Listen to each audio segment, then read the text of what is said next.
بسم اللہ الرحمن الرحیم وَلَقَدْ يَسَّرْنَا الْقُرْآنَ لِلذِّكْرِ فَهَلْ مِن مُّدَّكِرٍ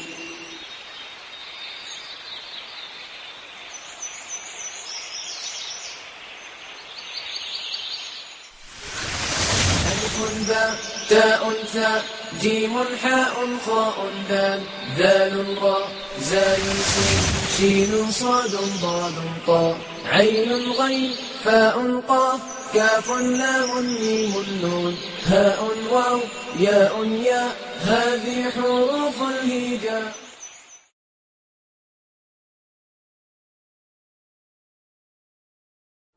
الحمد لله رب العالمين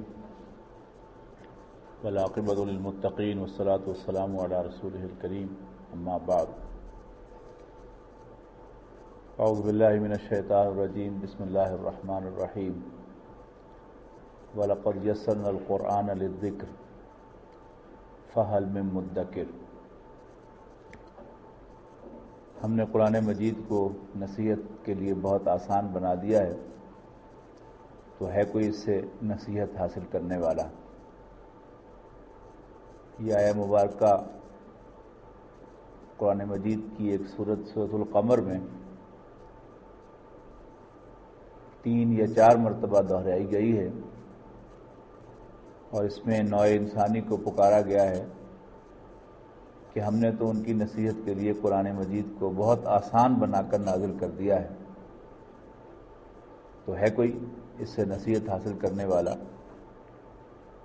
نصیحت قبول کرنے والا؟ قرآن مجید کی زبان عربی ہے، قرآن مجید اللہ کا کلام ہے، اور یہ کلام اسی وقت سچا ثابت ہو سکتا ہے کہ جب اس کی زبان بھی انتہائی آسان ہو۔ بلا شبہ قرآن مجید کی زبان بہت آسان ہے۔ میں نہیں سمجھتا کہ دنیا کی کوئی زبان اتنی آسانی کے ساتھ سیکھی جا سکتی ہو جتنی آسانی سے عربی زبان سیکھی جا سکتی ہے۔ انشاءاللہ آپ اس کلاس کے دوران اس کو محسوس کریں گے اور خود اس کی گواہی دیں گے کہ قرآن مجید کی زبان بہت آسان ہے، کہ بہت تھوڑے وقت میں یہ زبان سیکھی جا سکتی ہے اور بہت آسانی کے ساتھ سیکھی جا سکتی ہے، اور پھر اگر اچھا استاد میسر آ جائے تو پھر سونے پہ سہاگا ہوتا ہے۔ اور ہماری یہ خوش قسمتی ہے کہ عربی کے ایک اچھے استاد ہمیں اس کلاس کے لیے میسر ہیں۔ اللہ تعالیٰ نے انہیں عربی پڑھانے کی صلاحیت بھی عطا فرمائی ہے اور شوق بھی عطا فرمایا ہے، اور ان دونوں چیزوں کے مجموعے سے انشاءاللہ عربی زبان آپ کے لیے بہت آسان ہو جائے گی۔ اور ہماری کوشش یہ ہوگی کہ رمضان سے پہلے عربی کے بنیادی قواعد آپ پڑھ لیں، اور اس مرتبہ جب آپ تراویح کی نماز میں قرآن مجید سننے کے لیے کھڑے ہوں تو پہلے کی طرح آپ بلینک کھڑے نہ ہوں، بلکہ پوری طرح قرآن مجید کی تلاوت کو انجوائے کریں اور محسوس کریں کہ آپ کا رب آپ سے کیا کہہ رہا ہے۔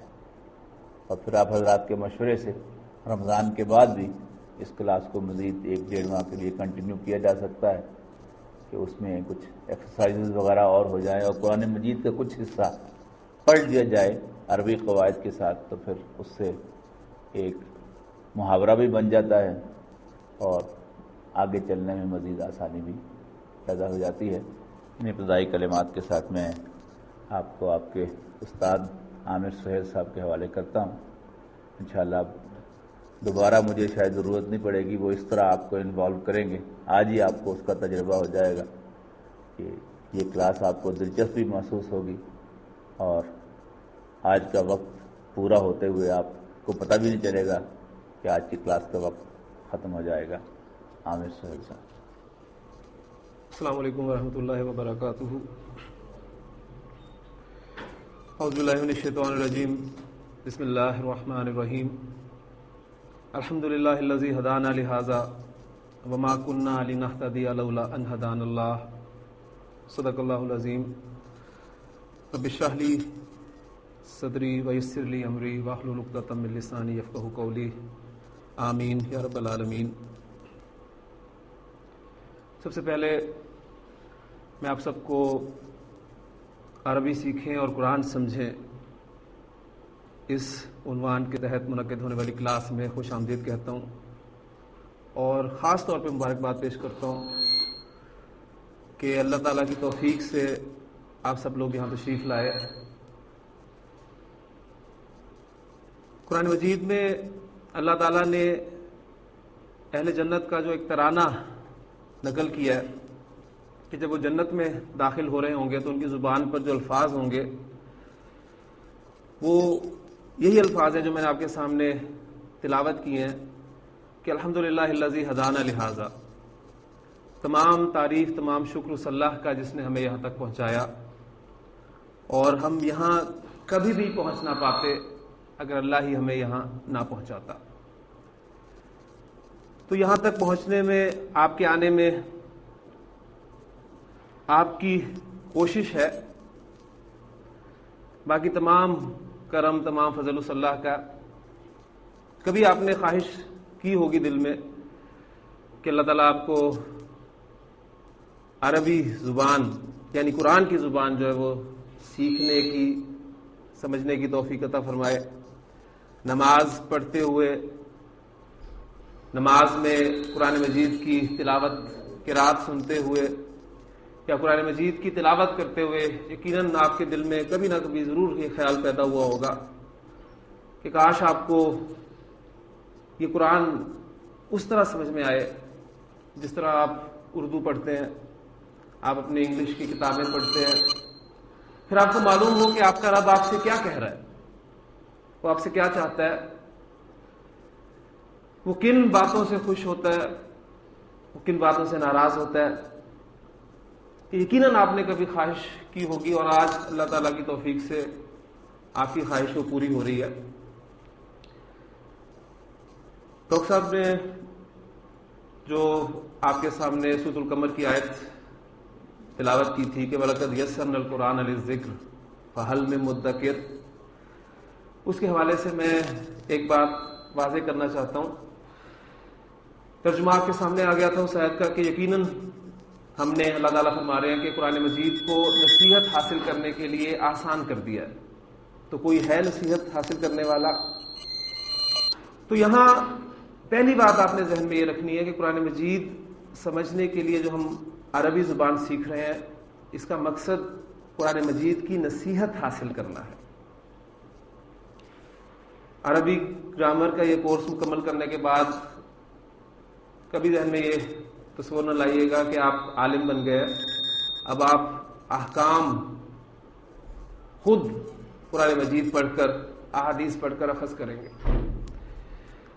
اس کے حوالے سے احکام کے حوالے سے ہمیں لازماً علماء کی طرف ہی رجوع کرنا پڑے گا۔ قرآن مجید نصیحت حاصل کرنے کے لیے نہایت آسان ہے، تو ہم اپنے آپ کو اس کلاس میں بھی قرآن مجید کی جو نصیحت ہے، جو یاد دہانی ہے، اس تک ہی محدود رکھیں گے، اور اگر یہی آپ طرز عمل اختیار کریں گے تو انشاءاللہ تعالیٰ آپ اس کلاس سے بہت مستفید ہوں گے۔ آج انشاءاللہ تعالیٰ کچھ ابتدائی باتیں عربی گرامر کے حوالے سے میں آپ کے ساتھ شیئر کروں گا۔ جیسے کہ ڈاکٹر صاحب نے فرمایا کہ عربی زبان نہایت آسان ہے، میں اس میں تھوڑی سی ایڈیشن یہ کرتا ہوں کہ اردو بولنے والوں کے لیے عربی زبان واقعی نہایت آسان ہے، اس لیے کہ ہماری بولی جانے والی زبان اردو میں 80% الفاظ عربی کے ہی ہیں۔ صرف فرق کس بات کا ہے؟ وہ یہ ہے کہ جب الفاظ ایک زبان سے دوسری زبان میں جاتے ہیں تو ان میں کچھ تغیر، کچھ تبدیلیاں، چینجز آتی ہیں، ان تبدیلیوں کو اگر سمجھ لیا جائے تو زبان ہمارے لیے سیکھنا نہایت آسان ہے۔ کسی بھی زبان کو سیکھنے کے دو طریقے ہوتے ہیں۔ ایک طریقہ یہ ہوتا ہے کہ اس زبان کے بولنے والوں میں بچپن میں ہی یا عمر کے کسی بھی حصے میں رہ کر اس زبان کو سیکھا جا سکتا ہے. اس طریقے سے آپ بخوبی واقف ہیں، اس کو میں زیادہ تفصیل سے بیان نہیں کروں گا. دوسرا طریقہ یہ ہے کہ کسی سیکھی ہوئی زبان کی مدد سے نئی سیکھی جانے والی زبان کے قواعد سمجھ کر اس کو سیکھا جائے. یہ طریقہ تدریسی طریقہ کہلاتا ہے، اور اس کلاس میں انشاءاللہ تعالی ہم یہی طریقہ اختیار کریں گے. ہماری سیکھی ہوئی زبان ایک تو ہماری اپنی زبان اردو ہے، جس پہ ہمیں بڑا فخر ہے اور ہم بڑی آسانی سے اسے بولتے ہیں. دوسری زبان جو ہمیں آتی ہے، جو ہم بچپن سے پڑھتے آ رہے ہیں اور ہمارا خیال ہے کہ ہمیں آتی ہے، وہ ہے ہماری انگریزی زبان. تو انشاءاللہ تعالی کچھ چیزیں ہم ان دونوں زبانوں کی مدد سے، جو ہماری سیکھی زبانیں ہیں، اس کی مدد سے عربی زبان سیکھنے کی کوشش کریں گے انشاءاللہ تعالی. ایک اور بات جو آپ ذہن میں ہمیشہ رکھیے گا وہ یہ ہے کہ زبان پہلے وجود میں آتی ہے اور پھر ضرورت پڑنے پر اس کے قواعد مرتب کیے جاتے ہیں.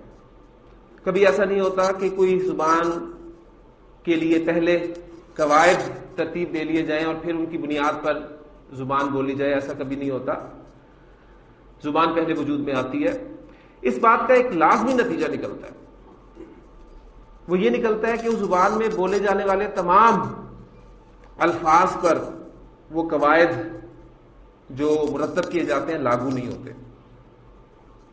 اس لیے ایک بات آپ ابھی سے اپنے ذہن میں اچھی طرح بٹھا لیں کہ آپ جب بھی عربی زبان کا یہاں کوئی قاعدہ سیکھیں گے، پڑھیں گے، یاد کریں گے، سمجھیں گے، اس قاعدے کے حوالے سے ایکسیپشن کے لیے آپ نے ذہن میں جگہ ضرور بنا لی.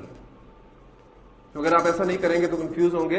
آپ نے ایک قاعدہ سیکھا، اس کی اپلیکیشن دیکھی، اس کو یاد کر لیا، پریکٹس کچھ الفاظ کی اس کے مطابق کر لی، لیکن آگے جا کر کچھ باتیں اس قاعدے کے مطابق نہ ہوئی تو آپ کنفیوز ہوں گے. اگر آپ ایکسیپشن کہہ کے آگے گزر جائیں گے تو انشاءاللہ تعالیٰ آپ کے لیے آسانی ہوگی. تو پہلا عربی زبان کا بنیادی قاعدہ میں نے آپ کو پڑھا دیا کہ عربی زبان میں جو بھی قاعدہ آپ سیکھیں گے اس قاعدے کے لیے اس قاعدے کا کوئی نہ کوئی ایکسیپشن ضرور ہو. اب ظاہر بات ہے یہ بھی قاعدہ ہے تو اس قاعدے کا بھی ایکسیپشن ہونا چاہیے. تو اس قاعدے کا ایکسیپشن یہ ہے کہ آپ کو کچھ نہ کچھ قواعد ایسے ضرور ملیں گے جن کا کوئی ایکسیپشن نہیں ہوگا. عربی زبان میں بنیادی حیثیت حروف الہجا کو حاصل ہے. حروف الہجا جنہیں ہم اردو میں حروف تہجی کے نام سے جانتے ہیں اور انگریزی میں الفابیٹ کے نام سے ہم واقف ہیں. ان حروف الہجا کی تعداد کیا ہے اور یہ کون کون سے حروف ہیں، ان دو سوالوں کا جواب آپ کو میں یہ حروف لکھنے کے بعد انشاءاللہ تعالیٰ آپ خود ہی اس کا جواب حاصل کر لیں گے. تو میں حروف اگر آپ کے سامنے لکھ دوں تو ان کی تعداد اور کون کون سے ہیں یہ آپ کو انشاءاللہ تعالیٰ خود معلوم ہو جائیں گے. تو اللہ کا نام لے کے ہم باقاعدہ اپنے عربی گرامر کورس کا آغاز کرتے ہیں اور بالکل میں آپ کو بنیاد سے لے کے چلوں گا. مجھے نہیں معلوم اور نہ میں جاننا چاہوں گا کہ آپ عربی گرامر کے حوالے سے، قرآن مجید کے فہم کے حوالے سے کس لیول پر ہیں. میرے سامنے ایک ہی لیول ہے، 0 لیول. میں نے آپ کو وہاں سے سٹارٹ دینا ہے. آپ کو میں نے عربی زبان کی الف بے سکھانی ہے آج انشاءاللہ تعالی. اس حوالے سے پہلی چیز عربی زبان میں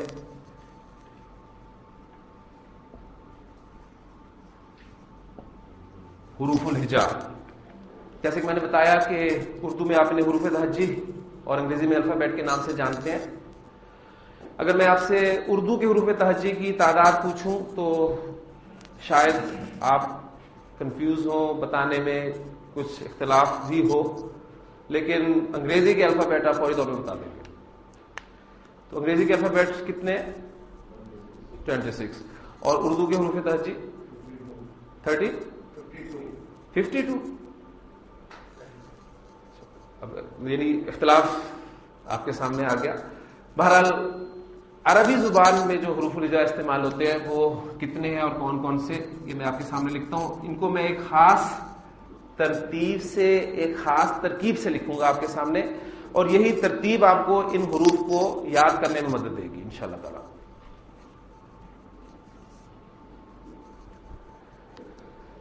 یہ حروف الہجاء میں نے آپ کے سامنے بورڈ پہ لکھے ہیں، اور آپ ایک خاص ترتیب میں ان حروف کو دیکھ رہے ہیں کہ میں نے 7 حروف ایک لائن میں لکھے، اور 7 حروف کی یہ کتنی لائنز ہیں ٹوٹل؟ 4، تو ٹوٹل حروف کتنے ہو گئے؟ 28۔ تو عربی زبان میں جو حروف الہجاء کی تعداد ہے وہ 28 ہے۔ اس تعداد میں بھی ایک اختلاف ہے، وہ انشاءاللہ تعالیٰ اگلی بات بتانے کے بعد آپ کے سامنے آ جائے گا۔ ان حروف کی ادائیگی، ان حروف کی پروننسیشن جو ہے وہ ایک خاص انداز سے ہوتی ہے۔ قرآن مجید پڑھنے والا ہر قاری جو ہے وہ اس بات کو جانتا ہے۔ اگر میں آپ سے درخواست کروں کہ آپ میں سے کوئی ان حروف کو پڑھ دے تو پھر اس کے بعد میں اپنی بات آگے لے کے چلوں گا انشاءاللہ تعالی۔ جی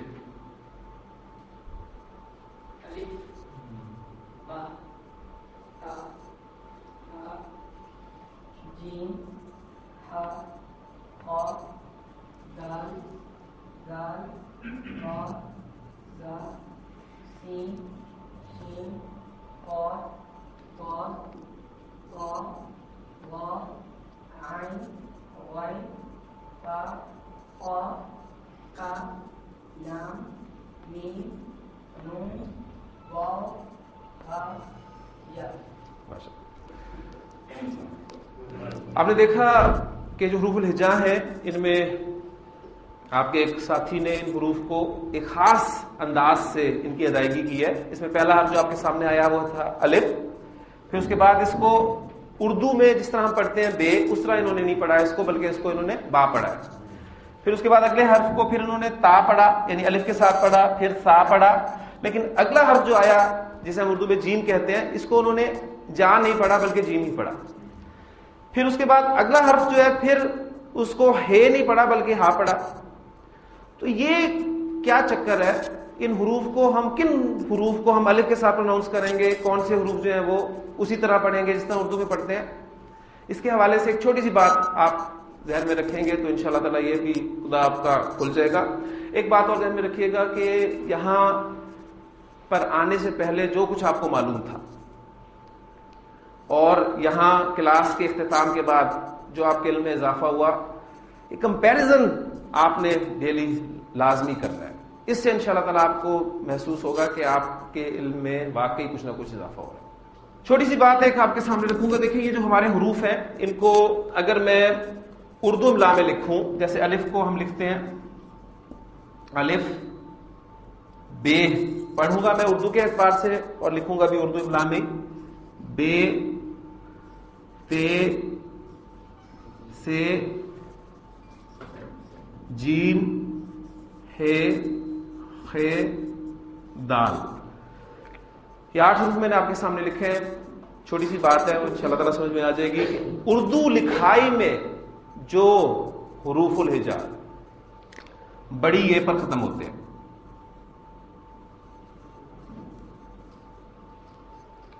ان حروف کو آپ نے الف کے ساتھ پروناؤنس کرنا ہے۔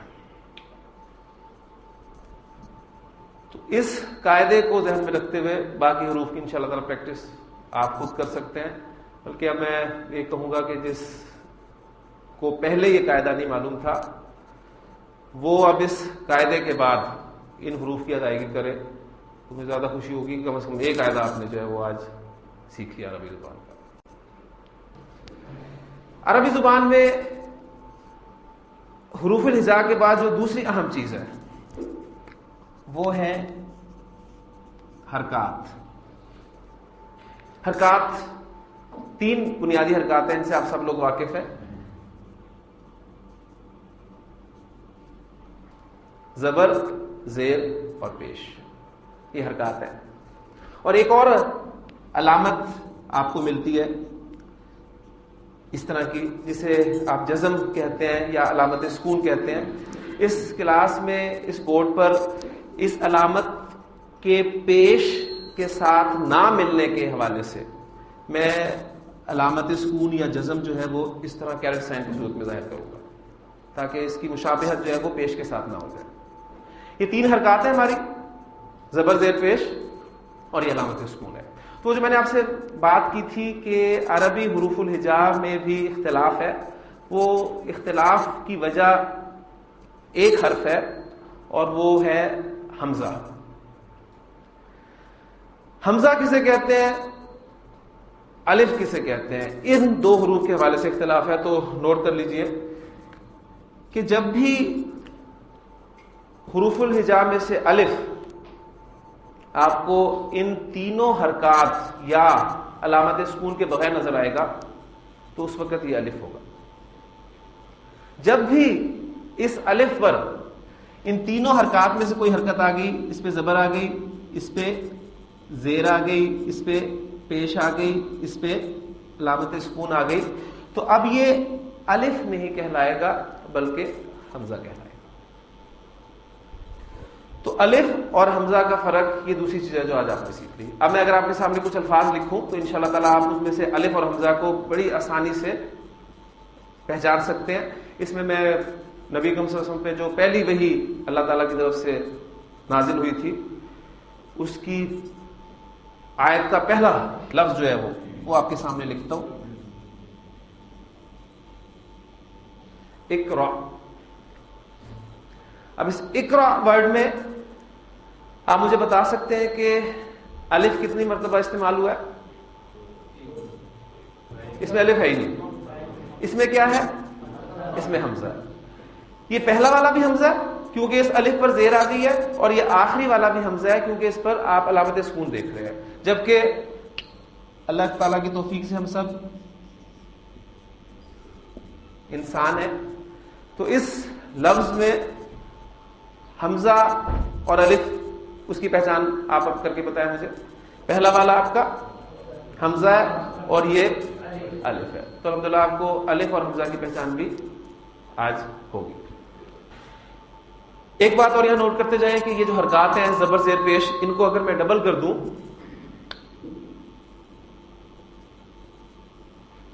تو اب ان کو تنوین کہا جاتا ہے. تنوین، یہ ڈبل حرکات جو ہے عربی زبان میں تنوین کہلاتی ہیں. اور اس سے اگلی بات، عربی زبان میں اگر ہم اسماء کے حوالے سے بات کریں، اسم کے حوالے سے بات کریں، بہت ساری چیزیں ذہن میں رکھیے گا کیونکہ میں نے آپ کو پہلے کہا کہ ہم تدریسی طریقہ اختیار کریں گے. وہ چیزیں ہم نے سیکھی ہوئی ہیں اور انشاءاللہ تعالیٰ میں آپ کو عربی اردو میں پڑھاؤں گا. انشاءاللہ تعالیٰ اردو میں آپ پڑھیں گے، آپ کو عربی بھی آ جائے گی. اور اس حوالے سے ہمیشہ مجھے وہ بات یاد آتی ہے کہ وہ ایک صاحب نے کسی سے کہا تھا کہ یار تمہیں انگریزی سمجھ میں آتی ہے؟ اس نے کہا بالکل آتی ہے اگر اردو میں بولی جائے. تو انشاءاللہ تعالیٰ آپ کو عربی بالکل سمجھ میں آئے گی، اس لیے کہ ہم اس پوری کلاس میں اردو میں عربی پڑھیں گے، وہ آپ کو آ جائے گی انشاءاللہ تعالیٰ. تو اسم کے حوالے سے آپ سب لوگ واقف ہیں، کوئی ہے؟ عربی زبان میں 85% اسماء، اسم کی جمع ہوتی ہے اسماء، ایسے ہیں جن کے آخر میں یہ ڈبل حرکت آتی ہے، تنوین آتی ہے. یہ ایک ایڈیشنل بات ہے، اس کا اعادہ انشاءاللہ تعالیٰ آگے جا کے ہوگا، لیکن ابھی آپ ذہن میں رکھ لیں اس لیے کہ اقرا یہ فعل ہے اور انسان یہ اسم ہے. لہذا آپ کا غالب گمان اس اسم کے بارے میں یہی ہونا چاہیے کہ اس کے آخر میں تنوین ہوگی، کیونکہ 85% بہت بڑا حصہ ہے. اس لیے اس کے آخر میں اب یہ تنوین ڈالوں گا. اس پہ 2 پیش بھی آ سکتے ہیں، 2 زبر بھی آ سکتے ہیں، 2 زیر بھی آ سکتے ہیں. وہ کیوں آتے ہیں یہ انشاءاللہ آہستہ آہستہ آپ سیکھیں گے. تو 85% اسماء عربی زبان میں ایسے ہیں جن پہ تنوین آتی ہے. ہم کوشش یہ کریں گے کہ عربی سیکھنے کے لیے ہم عام طور پہ جب عربی پڑھتے ہیں، قرآن مجید پڑھتے ہیں تو لفظ کے آخر پہ وقف کرتے ہیں انسان، لیکن ہم عربی سیکھنے کے لیے لفظ کے آخری حرف کی حرکت بھی ادا کریں گے تاکہ ہمیں پتہ چلے کہ اس پہ 2 پیش آئے ہیں، 2 زبر آئے ہیں یا 2 زیر آئے ہیں اور ان کے آنے کی وجہ کیا ہے. انشاءاللہ تعالیٰ اس طریقے سے ہم اس کو لے کے چلیں گے. حروف الہجا ان کی تعداد 28 یا 29 اور فرق الف اور حمزہ کا. اور فرق کیوں ہے یہ بات آپ کے سامنے آ گئی. دوسری بنیادی چیز حرکات، 3 حرکات زبر زیر پیش، 1 علامت سکون. اب اس سے آگے چلتے ہیں. حروف اور حرکات کے ملنے سے لفظ بنتے ہیں. ایک اہم بات جو ہے آپ کے انہیں حروف الہجا میں سے میں کچھ حروف لے رہا ہوں اور ان پہ مناسب حرکات اور علامت سکون کی مدد سے میں انشاءاللہ تعالی الفاظ آپ کے سامنے لکھتا ہوں. سب سے پہلے میں آپ کے سامنے جس چیز سے لکھ رہا ہوں اس کے لیے میں قاف، لام، میم 3 حروف لیتا ہوں، یہاں سے ان پہ مناسب حرکات لگاتا ہوں اور یہ مجھے پتہ چل چکا ہے کہ 85% رسمات پہ تنوین آتی ہے اس کے آخر میں. تو لفظ آپ کے سامنے آ گیا قلم، قلمن ہم اسے بولیں گے. پھر الف، نون، سین، الف اور نون، اس پہ مناسب حرکات. لفظ بن گیا آپ کے سامنے انسان. پھر اسی طرح وہ جو اقرا ہم نے ورڈ لکھا تھا اس کے لیے بھی انہی حروف الہجا میں سے حروف میں نے لیے تھے. اقرا. پھر ایک لفظ قرآن مجید میں آپ نے کثرت سے دیکھا ہے فی. تو یہ تمام حروف الہجا مناسب حرکات کے بعد لفظ بنانے کے کام آتے. تو اگلی بات جو آپ کے سامنے آئی ہے وہ یہ ہے کہ حروف اور حرکات کے ملنے سے لفظ بنتے ہیں. لفظ کس طرح بنتے ہیں؟ حروف اور حرکات کے ملنے سے لفظ بنتے ہیں. ایک لفظ بڑا اہم ہے، اس کے حوالے سے بھی آپ کو تھوڑا سا میں تعارف کراتا چلوں. یہاں سے میں آپ کے سامنے کاف، تا، الف اور با ان پہ مناسب میں حرکات لگاتا ہوں کیونکہ لفظ بن کے آپ کے سامنے کتاب. کتاب کا چھوٹا سا ایک تعارف میں آپ سے کراتا چلوں تاکہ آپ کے سامنے آئے کہ قرآن مجید ہمارے لیے ہدایت کس طرح ہے. یہ جو قرآن مجید کا دعویٰ ہے کہ ہم نے قرآن مجید کو آسان کیا نصیحت حاصل کرنے کے لیے، اس کی ایک ایگزامپل میں آپ کے سامنے رکھنا چاہتا ہوں. کہ کتاب ورڈ آپ کے سامنے ہے. کتاب کے معنی کیا ہے؟ کتاب کے معنی بک. اور بک کسے کہتے ہیں؟ جسے پڑھا جائے کتاب کو کہتے ہیں. وہ کتاب اس سے آپ سب لوگ واقف ہیں، لیکن دوسری کتاب جس کا تعارف میں آپ کو کرانا چاہتا ہوں وہ کتاب میری اور آپ کی زندگی کی کتاب. یہ وہ کتاب ہے جس کے رائٹر، آتھر میں، آپ ہم سب خود ہیں. ہم اپنی اس کتاب زندگی کا ایک صفحہ روزانہ کھولتے ہیں اور وہ آج کھل چکا ہے. ہماری آنکھ کھلتے ہی وہ کھل چکا ہے اور اس کتاب زندگی کو ہم نے لکھنا شروع کر دیا. ہم روزانہ اس کتاب زندگی کا ایک صفحہ لکھتے ہیں اور پھر پلٹ دیتے ہیں. پھر لکھتے ہیں، پھر پلٹتے ہیں، پھر لکھتے ہیں، پھر پلٹتے ہیں. اور اس کتاب کا والیوم آپ جانتے ہیں کہ مختلف لوگوں کے اعتبار سے مختلف ہو سکتا ہے. اب یہی وہ کتاب ہے جو آنکھ بند ہوتے ہی، ہماری آنکھ بند ہوتے ہی ہمارے ساتھ بند کر دی جائے گی. یعنی اس دن ہم اپنی اس کتاب زندگی کا آخری صفحہ لکھ رہے ہیں اور پھر قیامت کے دن یہی کتاب اللہ تعالیٰ بندے کے ہاتھ میں دے گا اور کہے گا کہ اقرا کتابک، پڑھ اپنی کتاب، کفا بنفسک الیوم علیک حسیبا، آج تو اپنا حساب کرنے کے لیے خود کافی. اور قرآن مجید کا ہر قاری یہ بات جانتا ہے کہ یہ کتاب جو ہے انسان کو یا تو بڑے اعزاز کے ساتھ اس کے سامنے سے اس کے دائیں ہاتھ میں تھمائی جائے گی، یا پھر یہی کتاب جو ہے وہ اس کتاب کو انسان لینے سے اوائڈ کرے گا تو یہ کتاب اس کی پیٹھ کے پیچھے سے اس کے بائیں ہاتھ میں تھمائی جائے گی. بڑا خوبصورت نقشہ قرآن مجید نے 2 مقامات پہ اس منظر کو پیش کیا ہے. ایک آپ کے سامنے سورۃ الانشقاق میں الفاظ ہیں کہ فَأَمَّا مَنْ أُوتِيَ كِتَابَهُ بِيَمِينِهِ فَسَوْفَ يُحَاسَبُ حِسَابًا يَسِيرًا. پس جسے اس کی کتاب اس کے دائیں ہاتھ میں دی جائے گی تو اس کا تو آسان حساب لیا جائے گا. اور اس آسان حساب کو نبی کریم صلی اللہ علیہ وسلم نے حضرت عائشہ صدیقہ رضی اللہ عنہا کی روایت کے مطابق بیان کیا کہ آسان حساب یہ ہوگا کہ بندے کے نامہ اعمال پر نظر ڈالی جائے گی، اس کی نیکیوں کو اپریشیٹ کیا جائے گا، اس کی کوتاہیوں کو، غلطیوں کو درگزر کیا جائے گا اور انسان کو جنت میں بھیج دیا جائے گا. اور پھر آپ صلی اللہ علیہ وسلم نے فرمایا تھا کہ عائشہ رضی اللہ تعالیٰ عنہا کہ جس کا حساب شروع ہو گیا فقط ہلاکا، تو وہ تو ہلاک ہو گیا۔ تو پہلی بات کہ جس کی کتاب اس کے دائیں ہاتھ میں دی جائے گی فسوف یحاسب حسابا یسیرا، اس کا آسان حساب لیا جائے گا، وینقلب الی اہلہ مسرورا، اور وہ خوشی خوشی اپنے گھر والوں کی طرف لوٹے گا۔ اور اسی بات کو سورۃ الحاقہ میں اللہ تعالیٰ نے اور خوبصورت انداز میں پیش کیا کہ فاما من اوتیا کتابہ بیمینہ فیقول ہاؤ مقرؤ کتابیہ، بس جس کی کتاب اس کے دائیں ہاتھ میں دی جائے گی تو خوشی سے کہے گا دیکھو پڑھو، یہ لو میری کتاب پڑھو، دیکھو میری کتاب، دیکھو میرا رزلٹ کارڈ، انی ظننت انی ملاق حسابیہ، مجھے یقین تھا کہ میں اپنا حساب، اپنا رزلٹ پا کے رہوں گا۔ فہو فی عیشۃ راضیہ فی جنت عالیہ قطوفها دانیہ، وہی جو آسان حساب کے بدلے میں اب جو کچھ مل رہا ہے نا، فہو فی عیشۃ راضیہ قطوفها دانیہ کلوا واشربوا ہنیئا بما اسلفتم فی الایام الخالیہ، اور اسے کہا جائے گا کھاؤ پیو مزے لے کر ان اعمال کے بدلے میں جو تم گزرے دنوں میں کرتے آئے ہو۔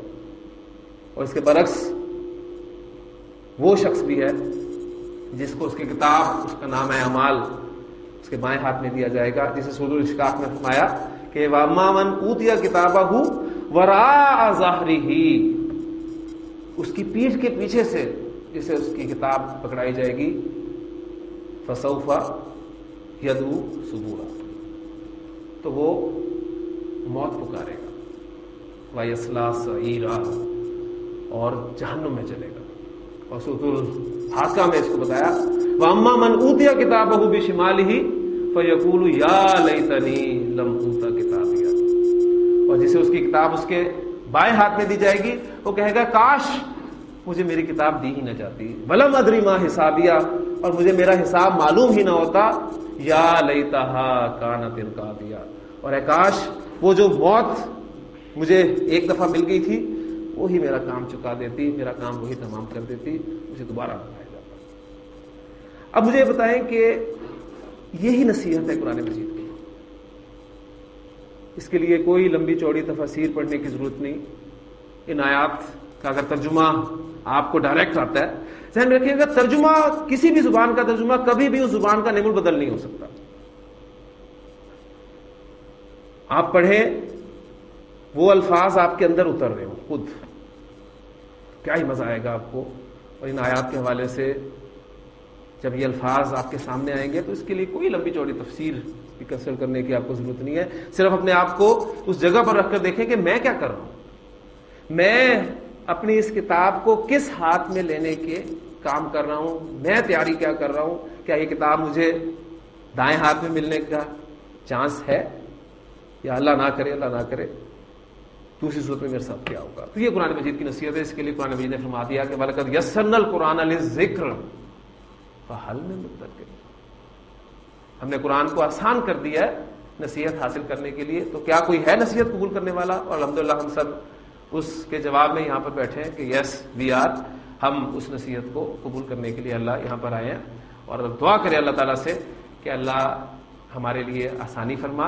اور بڑی خوبصورت دعا ہے اس حوالے سے، میں اب آپ کے سامنے اب وہ بورڈ پہ لکھوں گا تاکہ آپ کو یہ اندازہ بھی ہو جائے اور احساس بھی ہو جائے اور اس کی اہمیت واضح ہو جائے کہ یہ کوئی معمولی کام نہیں ہے جس کے لیے آپ یہاں پر آئے ہیں۔ سب سے پہلی بات جو میں نے آپ کے سامنے رکھی کہ آپ اللہ تعالیٰ کی توفیق سے، خصوصی فضل و کرم سے یہاں تشریف لائے۔ بہت میں فیصل آباد میں جہاں بھی گیا ہوں، جس جگہ بھی گیا ہوں، میں نے اس کلاس کے حوالے سے بینر پڑھا، جس چوک میں جس جگہ سے میں گزرا ہوں مجھے ڈاکٹر عبدالسمیع صاحب کے درس اور عربی گرامر کی کلاس کے حوالے سے بینر لگا ہوا ملا۔ تو آپ مجھے ذرا یہ بتائیے کہ کیا پورے فیصل آباد کی اللہ تعالیٰ کے کلام سے محبت کرنے والوں کی تعداد بس اتنی سی؟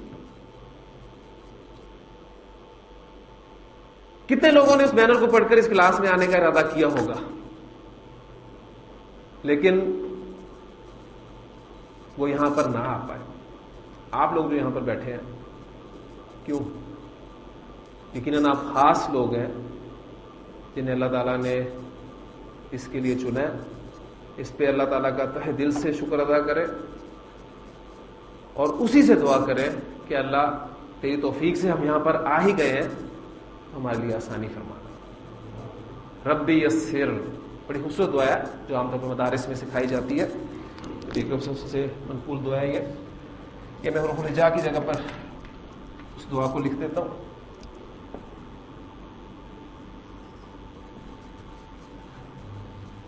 ربی یسر، اے میرے رب آسانی فرمانا. یہ توفیق سے ہم آ ہی گئے ہیں تو آسان کر دینا ہمارے لیے. صبح سویرے اٹھ کر نیند کی قربانی دے کر ہم یہاں آئے ہیں تو آسانی کر دینا ہمارے لیے. اور ظاہر بات ہے آسانی کے ساتھ ساتھ ہی مشکل چلتی ہے. کبھی کوئی پرابلم ہوگی، رات کو لیٹ سوئے، کچھ لوگ تو شاید فائنل کے چکر میں ہی نہ اٹھے ہوں. آج صبح اٹھنا بڑا مشکل ہے، مشکل ساتھ ساتھ چلے گی. تو اس لیے وہ بھی دعا اسی سے کرنی ہے. ولا تؤثر،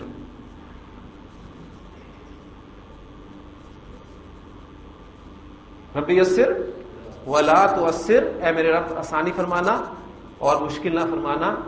اور اب تیری توفیق سے، تیرے فضل سے اس کو شروع کر ہی دیا ہے تو اتمم بالخیر، خیر کے ساتھ اس کو مکمل فرما دے.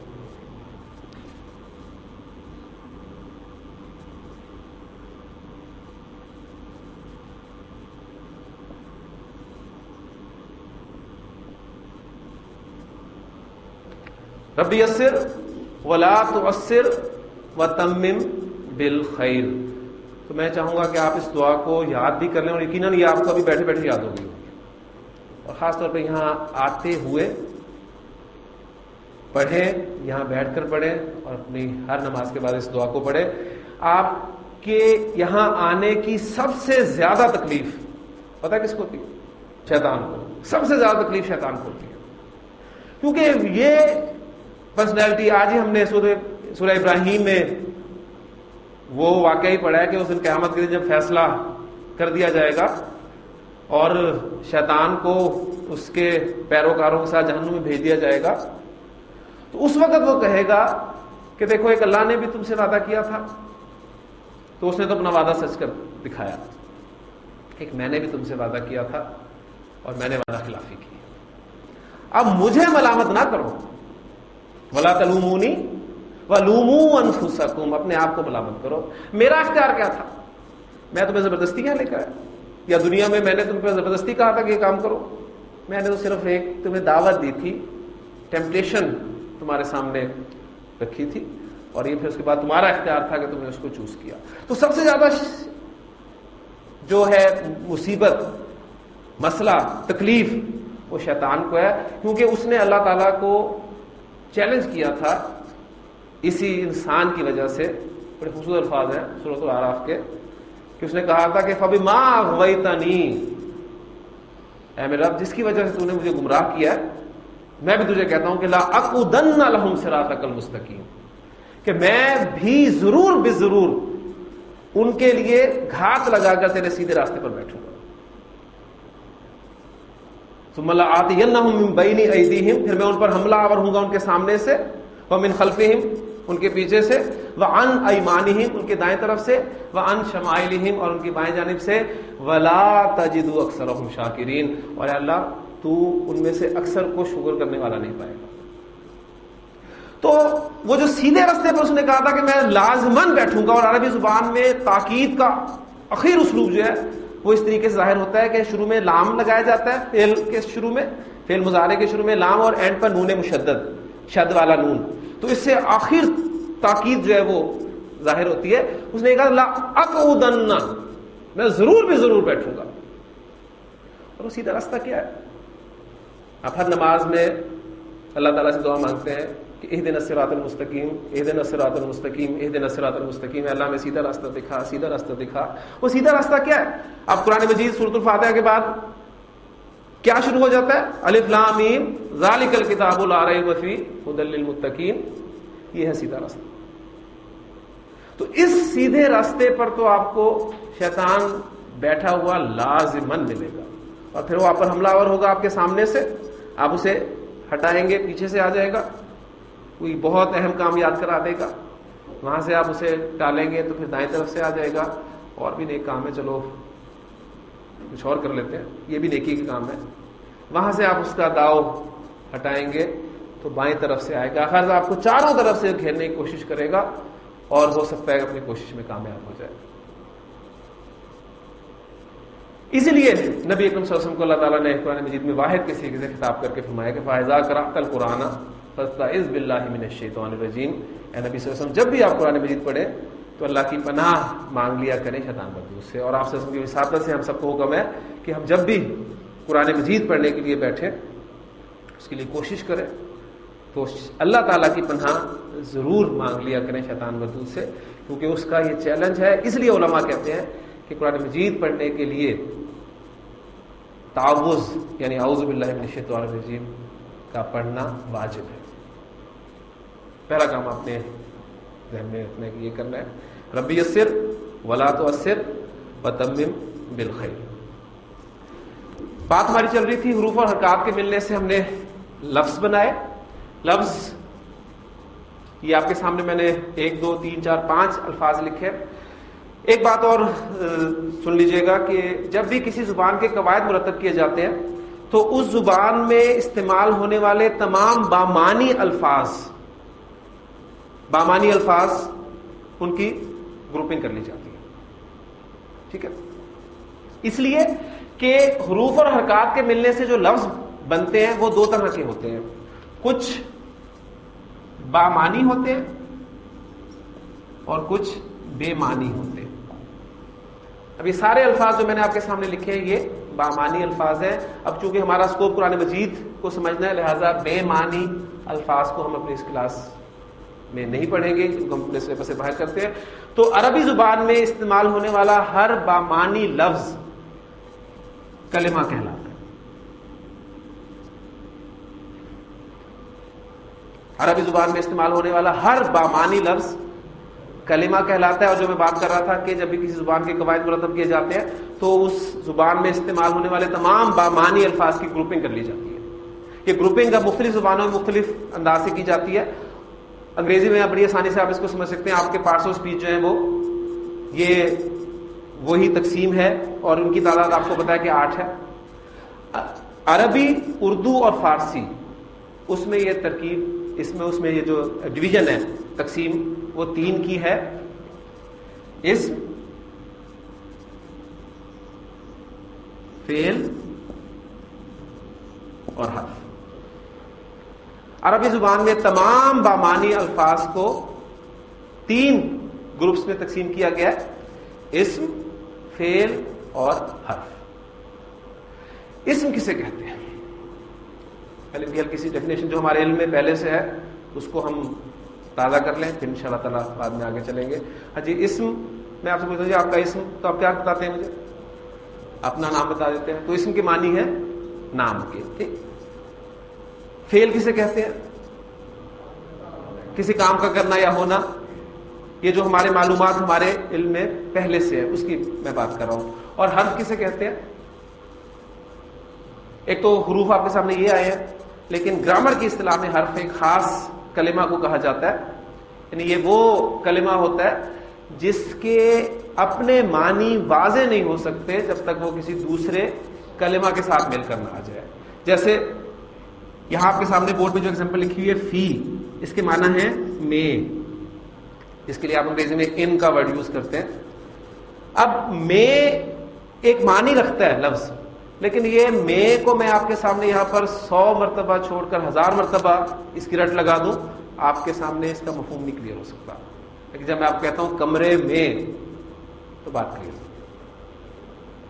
اسم انسان، کسی چیز کا نام، کسی شخص کا نام، کسی جگہ کا نام، کسی صفت کا نام، کسی کام کا نام۔ یہ تفصیل سے انشاءاللہ تعالی ہم اس کو کل پڑھیں گے۔ فعل جس میں کسی کام کا کرنا یا ہونا پایا جائے، جیسے یہ کہ اقرا ورڈ آپ کے سامنے آیا پڑھ، اس میں حکم دیا جا رہا ہے پڑھنے کا۔ اور حرف جو اپنے معنی اس وقت تک واضح نہیں کر سکتا جب تک کسی دوسرے کلمہ کے ساتھ مل کر نہیں آئے گا۔ ہم اپنی اس کلاس میں جو ترتیب رکھیں گے وہ یہ رکھیں گے کہ اسم کو پہلے سٹارٹ کریں گے انشاءاللہ تعالیٰ، اس کے متعلق قواعد اکٹھے کریں گے. عربی زبان کی خصوصیت ایک یہ ہے کہ عربی زبان میں جملہ فعل کے بغیر بھی بن جاتا ہے. نہ تو انگلش میں بنتا ہے نہ اور کسی زبان میں بنتا ہے. عربی زبان میں فعل کے بغیر بھی جملہ مکمل ہو جاتا ہے. اس لیے اسم مکمل کرنے کے بعد انشاءاللہ تعالیٰ جو ایک ماہ کے اندر اندر ہمارا مکمل ہو جائے گا. آپ قرآن مجید کے بہت سارے جملے یہاں بورڈ پر دیکھیں گے اور خود ان کا انالیسس کریں گے انشاءاللہ تعالیٰ اسم پڑھنے کے بعد ہی. اس کے بعد ہم فعل شروع کریں گے اور پھر فعل کو تفصیل سے پڑھیں گے، اور حرف جو ہے وہ ہم اس کو درمیان میں رکھیں گے، یعنی اسم پڑھتے ہوئے بھی حرف پڑھ لیں گے، کیونکہ اس کا حرف کی آپ کے سامنے پہچان بھی آ گئی ہے کہ یہ کسی دوسرے کلمہ کے ساتھ مل کر یہ اپنا مفہوم واضح کرے گا. اور فعل پڑھتے ہوئے بھی ہم مختلف حروف پڑھیں گے.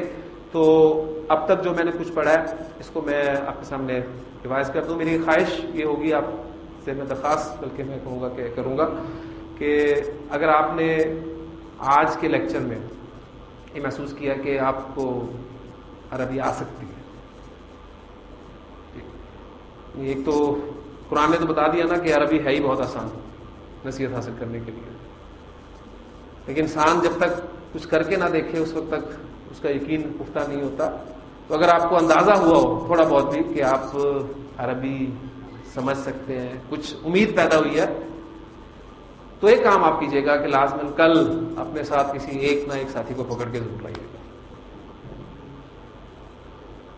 یہ جگہ میری خواہش ہے کہ ہمیں کم پڑ جائے اور ہم اپنی کلاس ہال میں شفٹ کریں. میرا ارادہ یہ ہے اللہ تعالیٰ کے فضل سے، اس کی توفیق سے، کہ میں نے یہاں پر جو وقت دینا ہے آپ کے لیے اس میں آپ کو میکسیمم آسان طریقے سے عربی قواعد سکھا سکوں. اللہ تعالیٰ میرے لیے بھی آسانی فرمائے، آپ کے لیے بھی آسانی فرمائے. آپ خود بھی اسی شوق سے، ذوق سے اس دعا کو پڑھتے ہوئے کہ رب یسر ولا تعسر وتمم بالخیر کے ساتھ اپنے دوستوں کو بھی پکڑ کر ساتھ لائیے گا. سبحانک اللہم و بحمدک، اشہد ان لا الہ الا انت، استغفرک و اتوب الیک.